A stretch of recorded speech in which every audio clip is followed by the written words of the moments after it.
ఏపీలో సార్వత్రిక ఎన్నికల వేళ రసవత్తర రాజకీయం తెరపైకి వస్తుంది.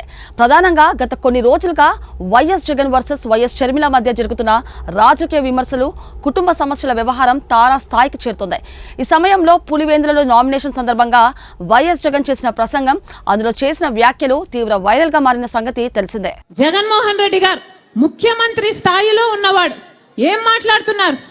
ఇలా బహిరంగ సభ పెట్టి వేల కొద్ది మగవాళ్ళు ఉన్నారు ఆ సభలో మాట్లాడుతున్నది సొంత చెల్లెల గురించి అని కూడా ఇంగితం లేకుండా నేను వేసుకున్న నా ఒంటి మీద ఉన్న బట్టల గురించి జగన్మోహన్ రెడ్డి గారు ప్రస్తావించారు అంటే ఎంత దిగజారుడు రాజకీయాలు చేస్తున్నారు వీళ్ళు. ఈ క్రమంలో వైఎస్ షర్మిల మరోసారి బాంబు పేల్చారు. ఇందులో భాగంగా వైఎస్ రాజశేఖర రెడ్డి పేరును సిబిఐ ఛార్జ్ షీట్ లో చేర్చింది కాంగ్రెస్ పార్టీ కాదని స్వయంగా తన అన్న వైఎస్ జగనే అని వైఎస్ షర్మిల సంచలన వ్యాఖ్యలు చేశారు.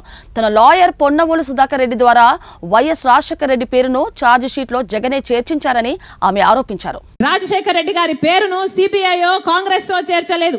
రాజశేఖర్ రెడ్డి గారి పేరుని చేర్చింది నిజానికి జగన్మోహన్ రెడ్డి గారి లాయర్. జగన్మోహన్ రెడ్డి గారి లాయరే రాజశేఖర్ రెడ్డి గారి పేరు నిజానికి సిబిఐలో లేకపోతే జగన్మోహన్ రెడ్డి గారు ఈ కేసులో నుంచి బయటపడడం చాలా కష్టము అని తెలిసి రాజశేఖర్ రెడ్డి గారి పేరు ఉండకపోతే జగన్మోహన్ రెడ్డి గారు ఈ కేసులలో నుంచి ఎప్పుడు బయటపడ్డు అని రాజశేఖర్ రెడ్డి గారిని పేరును స్వయంగా జగన్మోహన్ రెడ్డి గారి లాయరే, సుధాకర్ రెడ్డి అనే లాయరే రాజశేఖర్ రెడ్డి గారిని చేర్చమని హైకోర్టులో, సుప్రీంకోర్టులో పిటిషన్ వేసి మరీ చేర్పించారు. దానికి ప్రతిఫలంగా ఈరోజు అదే సుధాకర్ రెడ్డికి జగన్మోహన్ రెడ్డి గారు అడిషనల్ అడ్వకేట్ జనరల్ పదవి కూడా ఇచ్చాడు.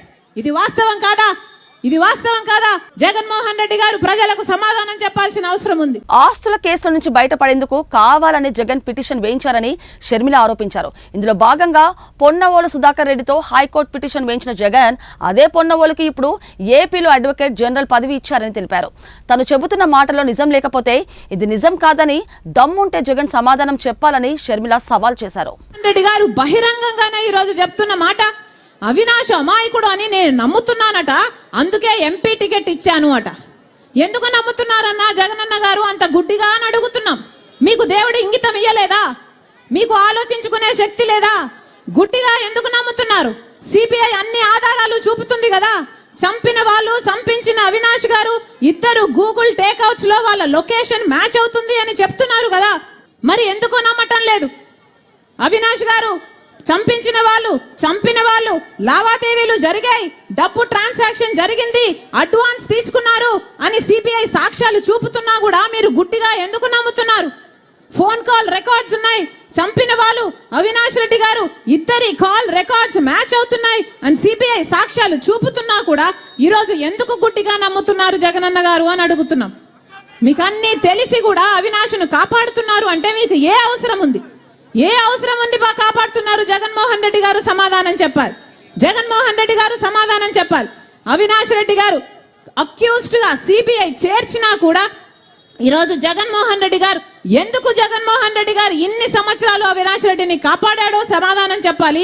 జగన్మోహన్ రెడ్డి గారు మళ్ళీ అక్యూజ్డ్ గా ఉన్న అవినాష్ రెడ్డినే ఎందుకు టికెట్ ఇచ్చారో జగన్మోహన్ రెడ్డి గారు సమాధానం చెప్పాలి. ఈ క్రమంలోనే వైఎస్ రాజశేఖర రెడ్డి పేరు ఛార్జ్ షీట్ లో చేర్చడంలో కాంగ్రెస్ పార్టీ పాత్ర లేదని స్పష్టం చేస్తున్నట్టు వెల్లడించారు. కాగా గతంలో ఇదే విషయంపై కాంగ్రెస్ పార్టీని వైసీపీ నేతలు దుమ్మిపోస్తున్న సమయంలో స్పందించిన షర్మిల కాంగ్రెస్ పార్టీ పొరపాటున వైఎస్ పేరు చేర్చిందని ఏం చెప్పాడు? నిండు సభలో నిలబడి నాకు అధికారం ఇచ్చింది ప్రజలకు మేలు చేయాలనుకుంటున్నాను, నేను బంధువులకు మేలు చేయడానికి కాదు నాకు అధికారం ఇచ్చిందని చెప్తున్నారే. అయ్యా జగన్మోహన్ రెడ్డి గారు, ఈరోజు మీకు బంధువులు ఎవరయ్యా? మీ అనుకున్న వాళ్ళు, కష్టాలలో మీతో నిలబడిన వాళ్ళు మీ బంధువులుగా ఇంకా మిగిలాలో లేరో ఒకసారి వెనక ముందు పక్క చూసుకోండి. జగన్మోహన్ రెడ్డి గారు, ఈరోజు మీ బంధువులు ఎవరైతే బొత్స అనే ఆయన చట్టసభలో, నిండు సభలో రాజశేఖర్ రెడ్డి గారిని తిట్టాడు, రాజశేఖర్ రెడ్డి గారిని అవమానించాడు. అదే సభలో విజయమ్మ గారు అదే సభలో ఉంటే కన్నీళ్లు కూడా పెట్టుకుంది. అలాంటి వాడు బొత్స నా తండ్రితో సమానం అని చెప్పారు మీరు. ఆయన మీకు బంధువు. చెల్లెళ్ళు ఎవరూ లేరు ఇప్పుడు జగన్మోహన్ రెడ్డి గారితో. రాజశేఖర్ రెడ్డి గారిని తిట్టిన రోజా, విడుదల రజని, వీళ్ళు ఈయనకు అక్కా చెల్లెళ్ళు. ఎవరు మీకు బంధువులు? ఎవరున్నారు మీ పక్కన? ఒకసారి చూసుకోవాలి జగన్మోహన్ రెడ్డి గారు. నేను ప్రజలకు మేలు చేయడానికి నాకు అధికారం ఇచ్చారు అంటున్నారే. మరి మీకు ప్రజలకు మేలు చేయాలి అన్న ఉద్దేశం ఉంటే ప్రత్యేక హోదా గురించి ఒక్క ఉద్యమమైనా ఎందుకు చేయలేదు 5 సంవత్సరాలుగా? పోలవరం ప్రాజెక్టు గురించి ఎందుకు కొట్లాడలేదు 5 సంవత్సరాలుగా? రాజధాని ఎందుకు కట్టలేదు 5 సంవత్సరాలుగా? పులివెందలో నిలబడి మాట్లాడుతున్నారే, కనీసం కడప స్టీల్ ఫ్యాక్టరీ ఎందుకు రాలేదో, ఎందుకు చేయలేదో కనీసం అదైనా ఆలోచన చేస్తున్నారా? ఆ విషయం స్వయంగా సోనియా గాంధీనే తనకు చెప్పారని వెల్లడించిన సంగతి తెలిసిందే. దీంతో షర్మిల ఇలా ఒకే విషయంలో 2 స్టేట్మెంట్స్ ఇస్తూ నాలుక మడత రాజకీయం చేస్తున్నారంటూ విమర్శలు తెరపైకి వస్తున్నాయి.